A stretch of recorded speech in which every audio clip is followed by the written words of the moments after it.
Apéro All-Star 2021. Yo. Boum. Ça va? Eh ben écoute, ça va très bien. Comme un jour, on a choisi la violence. C'est comme ça. Lorsqu'on fait des apéros All-Star, vous le savez. On s'est déjà occupé de la conférence Est. Le concept, il est simple, vous l'avez déjà vu. Nous sommes à quelques jours de la sélection des All-Stars remplaçants, représentants de la conférence Est et de la conférence Ouest. Ce jeudi, nous avons eu les titulaires qui ont été annoncés. Vous les voyez, ils sont juste là concernant la conférence Ouest. Des petits joueurs de panier ballon. Ce mardi soir, venez tous pour ceux qui ne l'ont toujours pas noté. Ce sera en direct, on vivra ça sur la chaîne Twitch de Trash Talk, le reveal des remplaçants de la conférence Est et de la conférence Ouest, l'occasion de débattre fort. Nous Alex, on a déjà fait un apéro sur l'Est, c'était déjà bien compliqué quand même. Hein. Ouais, c'était pas simple, et là l'Ouest promet aussi quelques bons petits dilemmes, hein, sans souci. Bon, moi ce qui fait plaisir, c'est qu'entre les votants, les joueurs et les médias, eux ils se sont pas posé la question, c'est Luka Doncic devant Lillard, tout va bien, impeccable. Nickel. On a dit qu'on serait calme et gentil avec notre ami Luka. Dieu sait si on était en désaccord. Dieu sait c'est si pas on était contre Luka. Non, mais c'est que Lillard est trop fort. C'est quoi ce bordel? Tu vois, c'est que Lillard est trop fort. Tout à fait. Non, mais là, franchement, on a eu l'occasion d'en discuter parce que forcément les gens étaient un petit peu saoulés ce jeudi soir. Après, en effet, comme tu l'as dit, c'est pas contre Luka. Lillard sera lui All-Star, c'est juste qu'il sera gentiment sur le banc en démarrant la rencontre. On fait le rappel juste des informations principales. C'est donc ce mardi soir que les remplaçants sont annoncés. On a déjà le 5 majeur représentant de la conférence Ouest, mais ce n'est pas le modèle Est versus Ouest. On récupère, comme d'habitude, ce qui s'est passé ces dernières années. Deux capitaines, la team KD contre la team LeBron. La draft All-Star Selection, elle aura lieu le 4 mars en direct sur TNT. Donc on verra si LeBron le GM sera aussi bon que LeBron le joueur. On a eu tous ces garçons-là qui ont été déjà sélectionnés par les fans, les médias et leurs compères. Et on a évidemment Monsieur Quinn Snyder qui sera coach en tant que meilleur coach de la NBA cette saison de la team LeBron. Choix logique. Rien à redire. Choix logique de prendre Quinn Snyder. C'était logique de prendre Doc Rivers de l'autre côté d'ailleurs. Hein. Exactement. Voilà. Non, mais il n'y a pas grand chose à redire. Je te dis là, je mets un peu de sel sur l'Oregon. Parce que franchement. Bah là. Moi j'étais surpris, hein, je dois le dire. Hein. J'étais là genre, what? Évidemment. Genre, ah bon? Évidemment. On préférait Luka, quoi. Ah bah de toute Genre, façon. ok, d'accord. Nous on était en direct à 1h du mat à voir ça notamment. Moi pareil, j'étais un petit peu. C'était pas contre Luka, mais pareil, j'étais un petit peu étonné parce que par rapport aux critères qu'on prend habituellement, c'était assez unanime quand même. Enfin, je veux dire, il fallait que le vote des fans fasse pencher la bascule parce que sinon, au niveau des votes des joueurs, des votes des médias, du bilan d'équipe et de la production individuelle.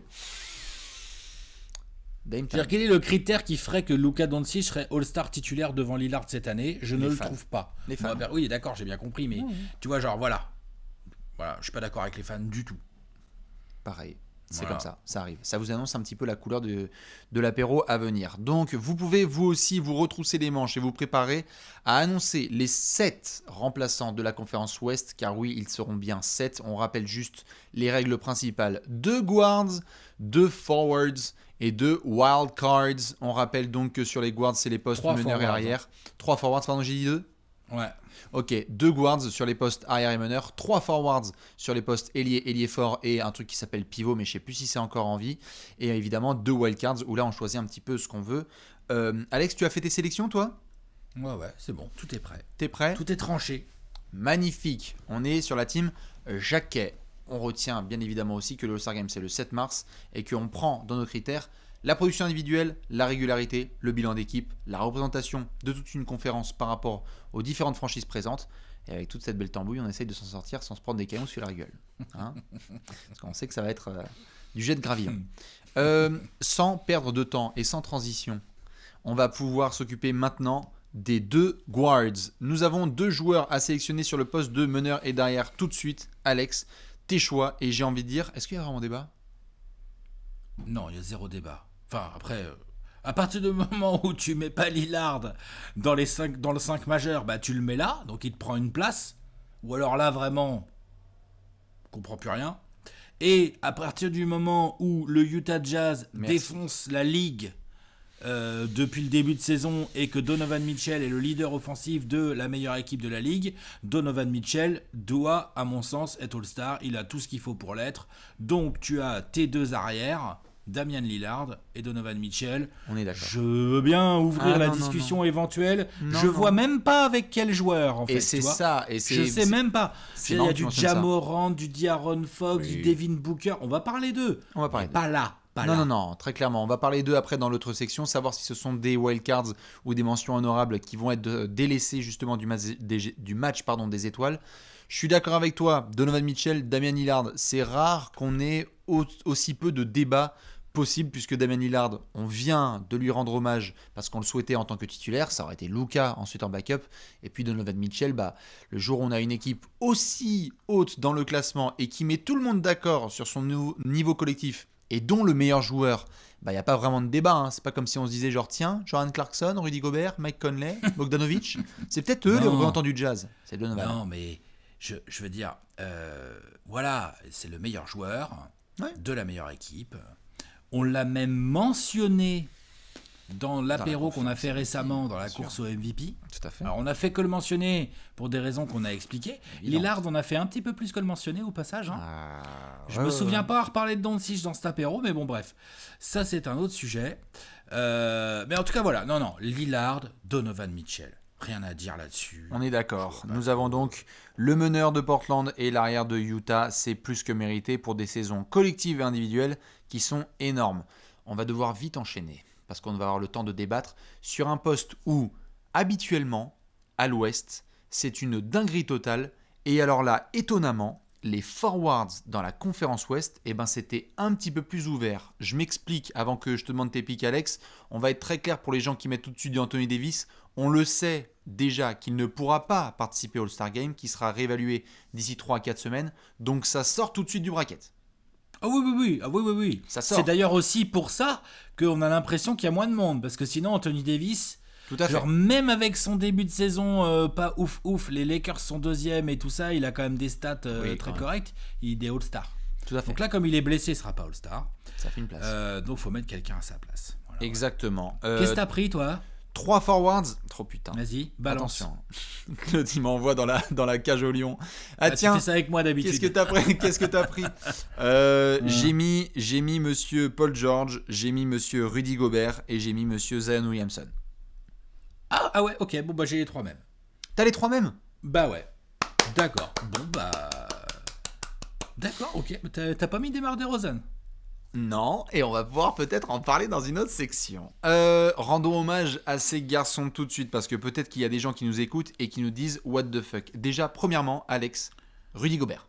Bah what the fuck, attends, sur Rudy Gobert et sur Paul George, Ah mais démarrons par Rudy qui a quand même créé le débat. On le sait notamment, tu sais Alex, qui s'est Il a exprimé. créé le débat, c'est-à-dire quel débat ? Il a créé le débat, notamment il s'était exprimé sur Bein sur le fait que il avait le sentiment de pas être trop soutenu, notamment par le public français. Pourtant Dieu sait si on a essayé aussi de faire le push de notre côté. Oh là là. Mais voilà, avoir un deuxième représentant de Utah, meilleure équipe de la NBA, c'est Rudy, c'est pas Clarkson, c'est pas Conley. Pour moi c'était assez clair. Oh, puis vu comment Utah joue bien, ils attaquent bien, hein, mais ils défendent pas mal aussi si je dis pas de bêtises. Puis lui il est remonté dans ses standards aussi. Hein. Rudy, il est dans les standards très sérieux, rebond contre. Il est le patron d'une des meilleures défenses de la ligue, qui plus est, meilleure équipe en global de la ligue. Non, il y a 2 All-Stars de Utah. Il y a 2 All-Stars à Utah. Puis de toute façon, c'est quoi sa concu là ? Bah c'est ça aussi. Hein. Dans les big men. Parce que Paul George, je l'aime bien, mais c'est pas un big man. Non, bien sûr. C'est quoi la concu de Rudy ? Bastien. La concu de Rudy au poste de pivot. C'est quoi ? C'est Christian Wood ? C'est Au poste de pivot, tu peux aller te dire bon, allez, je vais aller chercher. Jokic est déjà titulaire, bon, ok. Ah non, mais voilà. sinon c'est pas. Karl Anthony Towns, il a quand même joué très peu. C'est impossible, je pense, de le mettre là. Non, mais c'est au poste de en plus, pivot pur. Bonjour les résultats collectifs de Karl Anthony Towns. Il y a un petit écart avec Rudy. Au poste de pivot pur, il n'y a pas de concu spécial avec Rudy. Je pense juste que ça me fait juste un rappel avec l'apéro dont on parlait là sur la conférence Est, où on se demandait s'il allait avoir 2 représentants des Sixers, meilleure équipe de l'Est. Là, on est d'accord, je pense Alex, tu vas me dire, mais en tout cas la réflexion que j'avais, c'est que Utah n'est pas la meilleure équipe de l'Ouest, c'est la meilleure équipe de la NBA, clairement, sur ce début de saison. Elle mérite d'avoir 2 représentants, et Rudy fait vraiment le taf. Oui, Rudy fait vraiment le boulot, c'est lui le deuxième représentant du Jazz. Je rappelle que les Sixers ont ont le meilleur bilan de l'Est, mais n'ont que le 4e bilan de la Ligue. Tout à fait. Et bon, on en a parlé dans l'apéro Est, on va pas le refaire. Là, moi, je trouve que entre le taf de Utah en global, entre la défense dont Rudy est le patron, entre le fait que c'est qui la concu, je répète ma question, je dis pas qu'il y en a pas, je dis juste que... Je pense que c'est chez les forwards qu'il y a de la concu, si tu veux. Ouais, bah là, si tu mets que des forwards sans mettre de pivot, et encore, vu qu'il n'y a pas Anthony Davis, tu vois, ça en enlève déjà un très sérieux, un client très sérieux. On a mis Paul George, pour les raisons qu'on sait, hein. Paul George, là, il a eu quelques petits soucis de blessure et tout, mais, pardon, son début de saison, et puis les Clippers sont top 3 de l'Ouest, et puis pas si loin que ça des Lakers, enfin, puis l'autre, il shoot à 48% à 3 points, il met 24 points par match. Il n'a pas été All-Star la saison dernière. Il n'a pas fait des playoffs. On en a parlé des playoffs de Paul George. Paul George, il a fait un beau réveil là sur le début de saison. Pour moi, il est All-Star indiscutable. Oui. À côté de Rudy. Voilà. Pareil, Paul George, même s'il y a des matchs loupés, parce qu'il y a eu cette petite blessure, il vient de revenir justement contre Utah. Polo sur le terrain est tellement fort sur le début de saison, on se demandait même, je crois que les 2 premières semaines de la saison, on l'a regardé jouer et on s'est dit si c'était vraiment pas lui le meilleur joueur des Clippers. Bon, après, Kawhi Leonard, il a toussé très très fort, il a rappelé, il a remis les points sur les i et les barres sur les t. Mais Paul George était tellement bouillant. Tu t'en souviens, au niveau médiatique, on en faisait toute une caisse parce que les pourcentages au tir étaient hors normes, que les productions offensives et défensives étaient très très bonnes. On a le Polo qu'on a vu il y a 2 ans avec le Thunder, c'est-à-dire un ailier trop polyvalent et All-Star indiscutable. All-Star indiscutable. Et donc après, voilà, là il reste un 3e gars à mettre dans le front de courte. Et alors c'est pas Brandon Ingram. Non. Pareil. C'était pas loin quand même. Limite, moi j'ai plus hésité avec Christian Wood et sa blessure à Christian Wood a fait du mal à sa candidature. Non, bien sûr. Il faisait un début de saison, l'autre. Non, mais discutait. Hein. Bon, après, il y a eu les résultats collectifs de Houston aussi qui n'ont pas aidé, bien sûr, mais statistiquement parlant et en termes de progression, le début de saison de Christian Wood, c'est quand même un truc très très sale. Hein. C'était du All-Star level, tout à fait, mais là on est d'accord, c'est qu'à New Orleans on n'était pas forcément, j'ai pas vraiment réfléchi en tant que, c'est étonnant avec les Wizards parce que j'ai pas vraiment réfléchi en tant que il nous faut un représentant des Pélicans, ils sont absolument pas dans l'élite de l'Ouest, mais en termes de talent et de présence de joueurs forts sur les forwards, bah ça c'est vite en manque, on est dans des discussions avec des garçons dont on va parler par la suite, c'est des DeRozan, c'est des Porzingis, c'est d'autres garçons comme ça. C'est quoi la concu en fait? Je repose la même question limite que pour Rudy. Bien sûr. C'est pour ça que moi j'ai mis plutôt Zion, parce que je trouve que Brandon Ingram, aussi fort soit-il, il a été très très fort en début de saison. On l'a regardé et on s'est dit waouh, ok, le mec est vraiment trop fort, il va être encore meilleur que la saison précédente. Puis on a eu la montée en température de Zion qui est vraiment beaucoup trop impactant en attaque et dans sa production statistique. Pour des Pélicans qui se réveillent un petit peu, c'est un All-Star. Un petit peu après, ils sont tellement mal coachés. J'ai la sensation. Les Pels. Quand je les vois jouer là. Ah bah en plus. Stan Van Gundy, va falloir qu'on en parle pour prendre l'expression consacrée. Mais pour en revenir à Zion, au niveau de la concu, tu vois, Bastien, si tu prends toutes les équipes qui sont mieux classées que les Pélicans, et Dieu sait qu'il y en a. Le Jazz, on a déjà mis Donovan Mitchell et Rudy Gobert. On va se calmer sur Bogdan Bogdanovic ou Joe Ingles, tu vois. Mais bien sûr. Le Lakers, Anthony Davis est blessé. Bah, c'est la blessure d'Anthony Davis qui... Exactement. Les Clippers, Paul George et Kawhi, ils sont déjà là en fait. Les Blazers, il n'y a pas de forward All-Star aux Blazers. Non, la seule discussion d'ailleurs avec les Blazers, c'était avec McCollum. Mais oui, mais c'est pas un forward, du coup ça pas discute pas au même endroit. Quoi. Évidemment, Phoenix. Là, pour placer un forward Phoenix, franchement, il n'y a pas de forward All-Star à Phoenix. Non, c'est DeRozan. C'est Demar DeRozan qui toque, et si ça se trouve, il va être dans les wildcards des gens. Mais Demar DeRozan, on est sur un joueur. Tu sais quoi, on va se le garder. Mais c'est vrai qu'au niveau de la concurrence, parce que peut-être on en parlera après en détail, mais DeRozan, puisque tu faisais la liste là, j'imagine par le classement de la conférence. Ouais, je descendais le classement en fait, tout bête. Pour voir quels étaient les forwards. En fait, tu arrives à DeRozan. C'est ça. Voilà. C'est ça que je voulais dire. Et même après, derrière, les Nuggets 7e. Désolé, mais il n'y a pas d'autre forward. Jérémy Grant. Voilà. LOL. Les Warriors. Faut se calmer quand même sur Kelly Oubre et Draymond Green. Draymond, bien sûr. Voilà. Non, Donc et Memphis, après ça, t'arrives ça à va. Dallas, bah je suis désolé, Non, non, je mets pas Porzingis devant Zion. Merde, tu veux pas 2 All-Stars des Mavs hein, pour leur exceptionnel c'est pivot ça. dans la conférence Ouest? Les Grizzlies, bah les pauvres, en fait, comme Non. Jaren Jackson Jr., enfin voilà, donc non, et les Kings, bah alors, on va parler des Kings pour les wildcards évidemment, mais là il n'y a pas de forward All-Star aux Kings, ou alors Non. j'ai mal vu les matchs. Bah Bon, écoute, bah voilà, peut-être donc que t'arrives à Zion. peut-être que Harrison Barnes est un All-Star indiscutable. Ce qui est sûr et certain, c'est que Zion, je suis d'accord, il est dans la production. Rappelons juste les stats du garçon parce que ça a progressé. Déjà, on a un Zion qui joue tous les soirs. On est à 28 matchs joués. C'est plus que beaucoup de garçons, Avec dont des Paul minutes. George notamment. Des vraies Avec minutes. 32 minutes par soir. On est à 62% au tir pour 25 points de moyenne, 6 rebonds, 3 passes, une interception, quasi un contre. On a toujours autant de juste d'impact sur le jeu. Et quand on regarde les Pélicans cette saison, bah entre Zion et Brandon Ingram, on est Moi, je prends plutôt, Zion cette année, on est sur le début de plutôt saison. pareil, on est plutôt à pencher du côté de Zion. Ouais. C'est vrai, Bien c'est sûr. peut-être un peu dur pour Ingram, mais j'ai adoré ses tout premiers matchs, mais je trouve que dans la longueur et sur la régularité, là, en un tiers Bah de ouais, saison, non, c'est Zion le All-Star, je pense. Pareil, je mets aussi Zion Williamson. Après, ça veut pas dire qu'au niveau intrinsèque, ça veut dire qu'on construit sur l'un par rapport à l'autre. C'est juste que sur 30 matchs de ce début de saison, pareil, je vais être plutôt sur Zion. On a donc Rudy Gobert, Paul George et Zion Williamson. On va voir si on est sur les mêmes. Peut-être qu'on va faire un 7 sur 7, hein, parce qu'on va passer maintenant aux wildcards. 2 joueurs que vous pouvez sélectionner sur du backcourt ou du front-court ou un mix des deux. Alex, qui sont tes 2 wildcards?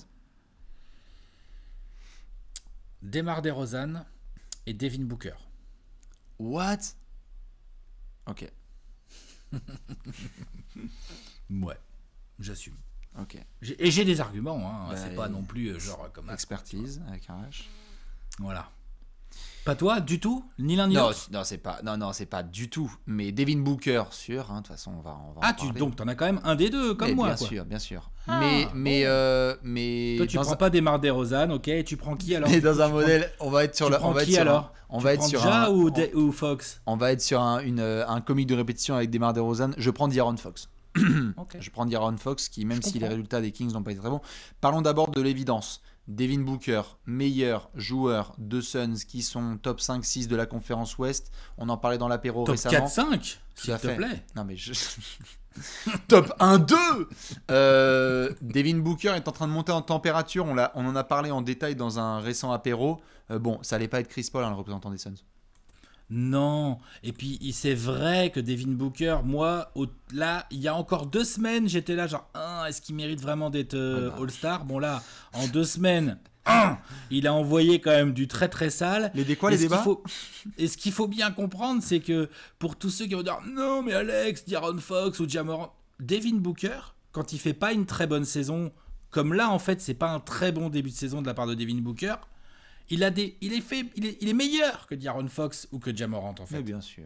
Déjà, même quand il est pas au top, lui. Non mais bien sûr. En stats, je parle de stats, de ce que vous voulez.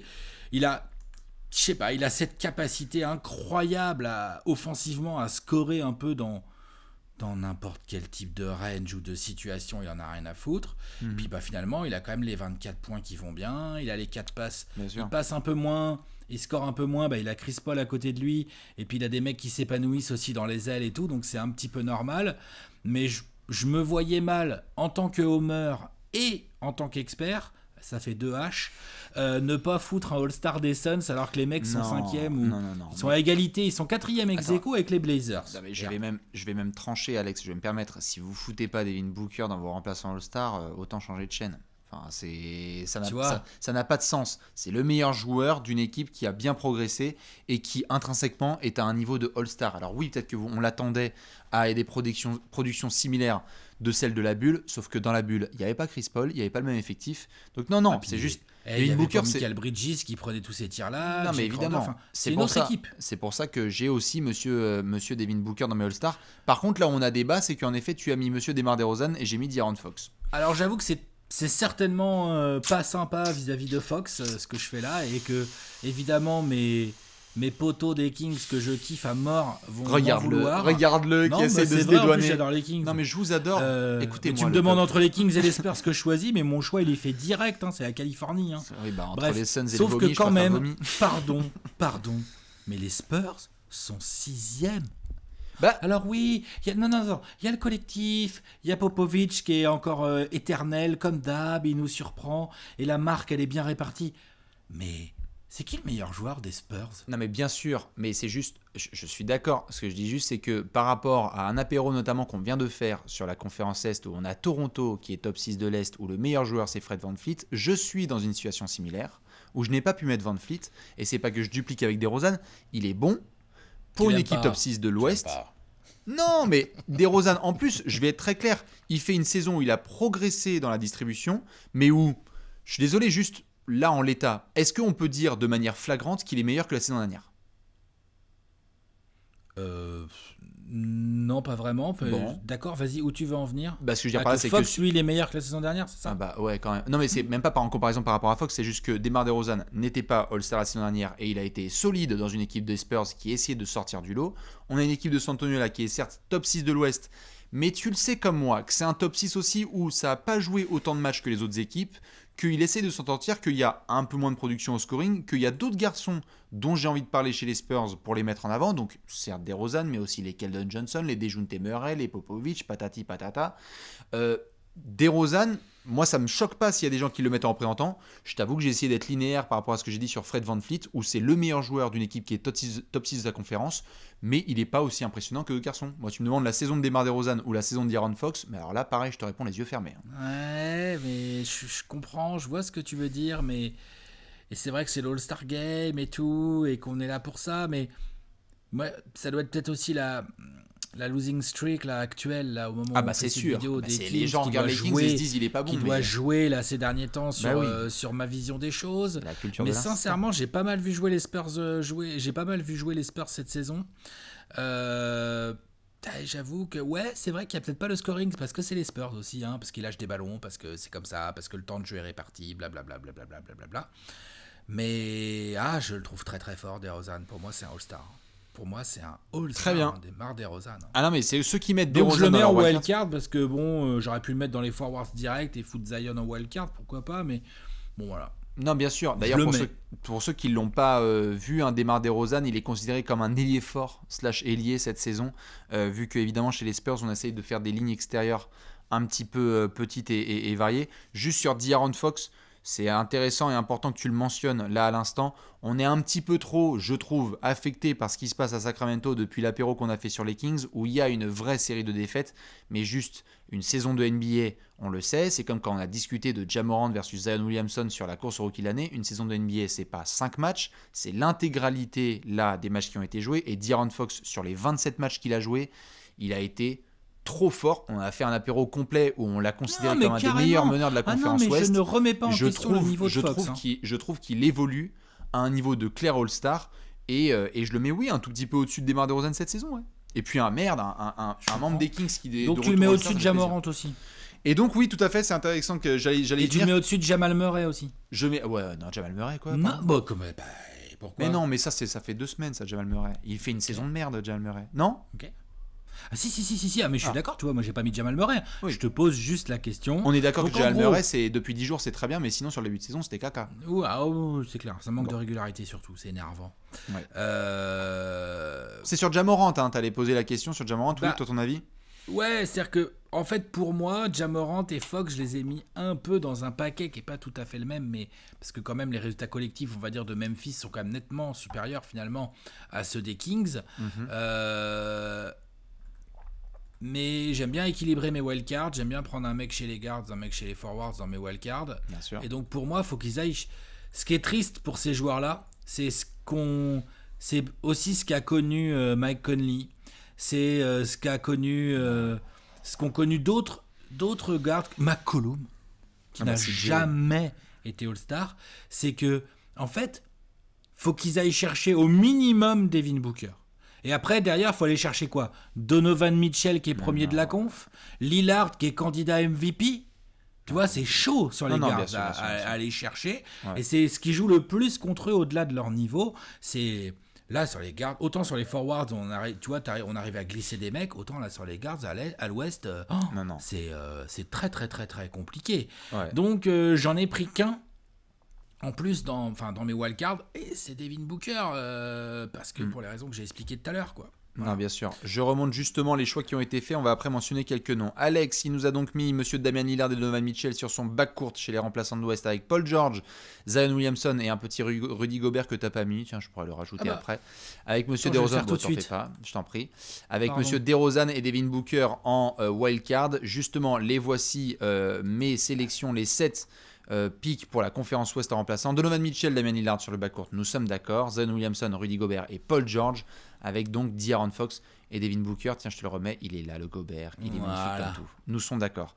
Alex, quelques noms que je balance. Tu venais de parler de Ja Morant. Des blessures, la production, le jump dans la progression n'est pas non plus énorme, mais les blessures font vraiment mal à Ja Morant parce que le bilan de Memphis aurait pu lui permettre d'être All-Star. Hein. Faut voir ce qu'il fait quand il est là. Ah, bien sûr. Quand il est là, il est très impressionnant. Moi, il m'a fait hésiter fort. Non, mais Ja Morant faisait hésiter partie fort. des noms, tout à fait. On venait de parler de Brandon Ingram. CJ McCollum, je pense, peut se bouffer les doigts parce qu'il était sur un début de saison de. Il y était. Ah oui. Il y était. Point barre. C'était limite le représentant des Blazers. Je sais pas où il était, mais il y était. C'est sûr, il y était. Mais bon, malheureusement pour lui, là, c'est trop compliqué. Chris Paul. Je sais que j'aurais bien aimé qu'il y ait deux All-Star au Suns, mais à un moment donné, il faut revenir sur Terre. Voilà, c'est ça. Bon, ça sera ça. Ça sera ça, c'est déjà bien. Hein. Voilà. Non. John Wall. C'est Booker. Pardon, j'ai pas entendu. John Wall. Non, c'est Christian Wood qui aurait dû être le représentant des Rockets. Ouais, et puis alors là, les résultats de Houston, de toute façon, non, ça va pas. Qu'est-ce qu'il y avait d'autre? Non. Voilà, on a. Je regarde ma petite liste là, excuse-moi. Non, mais vas-y, parce que je faisais le tour aussi. On en a parlé. Non, je pense que c'est Anthony Davis qui, notamment par sa blessure, on n'a pas du tout mentionné Shai Gilgeous-Alexander parce que je sais que les fans du Thunder ont envie d'en parler, mais résultat collectif plus le fait de devoir passer devant d'autres guards, c'est trop compliqué quand même. Trop compliqué pour Shai. Ça passe pas. Ça ne passe pas. Si ça passe pas pour Fox et Morant, comment ça peut passer pour Shai Gilgeous? Je suis d'accord. C'est impossible, je pense. Ouais. Pour l'instant. Car Anthony Towns, pas assez de matchs joués évidemment. Ah, c'est trop chaud. Et puis les résultats, est-ce qu'il a gagné 10 matchs cette saison? Non, 7 ils en ont. Bah voilà. Pardon. Enfin, tu vois, à un moment donné. Bien sûr. Pas de doublette. En fait, quelque part, les doublettes, elles sont à Utah. Elles sont chez les Clippers. Et c'est tout. Après, à l'Ouest, il va falloir essayer de répartir, puisqu'on devrait avoir des garçons dans différentes équipes. Mais c'est un petit peu moins groupé, peut-être que dans la conférence Est, où on a 3 joueurs des Nets, 2 joueurs des Celtics. On a essayé de faire des packages comme ça assez intéressants. Alors que là, à l'Ouest, je dirais, tu as un package à Utah avec Gobert et Mitchell, avec Kawhi et Paul George à Los Angeles. Et après, il aurait pu en avoir un aux Lakers si Anthony Davis n'était pas blessé, mais bon. Ouais, non, c'est clair, c'est un petit peu plus égalisé. C'est ça. Et donc, du coup, tu vois, rien que sur la durée, on a été quand même un peu plus rapide que sur la conférence Est, puisque à l'Ouest, quand même, il y a. Disons que c'est quoi? C'est sur les wildcards où on était peut-être en désaccord, mais sinon, sur les 5 premiers spots, on était sur la même longueur d'onde. Ouais, il y a une hiérarchie claire qui se dresse. Il y a des petits guards là, les Morant, les Fox, Bon, Booker, je le mets un poil au-dessus, mais oui, surtout grâce aux résultats collectifs aussi. Parce que si Phoenix était comme d'hab, tu vois, à la 11e place, on ferait quoi de Booker? Voilà. On me dit, là, évidemment, la question se pose moins parce qu'il y a les résultats collectifs qui sont là. Le fait que Denver ne soit pas dans le rythme auquel on les attendait joue beaucoup contre Jamal Murray. Ouais, c'est vrai que Murray, on l'attendait pas mal en sortie de bulle. Tu sais que si Denver était dans le top 3 de l'Ouest, comme beaucoup de gens les avaient mis, tu sais qu'il y aurait peut-être 2 All-Stars chez les Nuggets. Bien sûr. Du coup, ça met en danger d'autres gars. Donc voilà. Donc c'est aussi ça. Ce sont les circonstances de chaque saison qui nous poussent dans nos choix. Évidemment. Donc voilà, toi t'es plus sur Fox, moi je suis plus sur DeRozan, mais sinon on est d'accord en gros. C'est ça, nous sommes d'accord sur ces choix. Évidemment, dites-nous vous, qui vous avez mis en choix sur vos 7 remplaçants. On rappelle la règle du jeu, 2 guards, 3 forwards et 2 wildcards. Vous pouvez le faire évidemment dans la conférence Ouest, toujours autant de débats. Je rappelle les dernières infos avant qu'on vous laisse tranquillou bilou sur ce week-end. Ce mardi soir, reveal des remplaçants, c'est donc le 23 février. Il y aura une émission en direct sur la chaîne Twitch de Trash Talk à partir de minuit. On pourra un petit peu discuter de tout ça, de toutes les annonces qui vont avoir lieu après dans la soirée. Le 4 mars, sélection des All-Stars via une draft entre la Team KD et la Team LeBron. Le 7 mars, c'est le All-Star Game 2021 avec les cracheurs de feu, les éleveurs de poneys et tout ça, quoi. Tu parles. Il va y avoir combien en public, on sait? On n'a toujours pas Je sais pas, ils vont encore faire une jauge à... une petite jauge, quoi, vite fait, histoire de dire. Ah ouais. Non, c'est Adam On Silver qui a dit, surveillera c'est Adam Silver qui a dit attention, hein. Pas de fête. Hein. Vas-y, Adam. On en parlera. Vas-y Damien, on en parlera dans un prochain apéro, je le sens, parce que ça là-dessus, nous rompicham. Hein. Dites-nous évidemment ce que vous pensez de tout ça. On vous fait plein de bisous et on se retrouve très très vite pour d'autres apéros sur la chaîne YouTube préférée de ton youtubeur préféré. Des bisous, à la prochaine. Ciao. Ciao.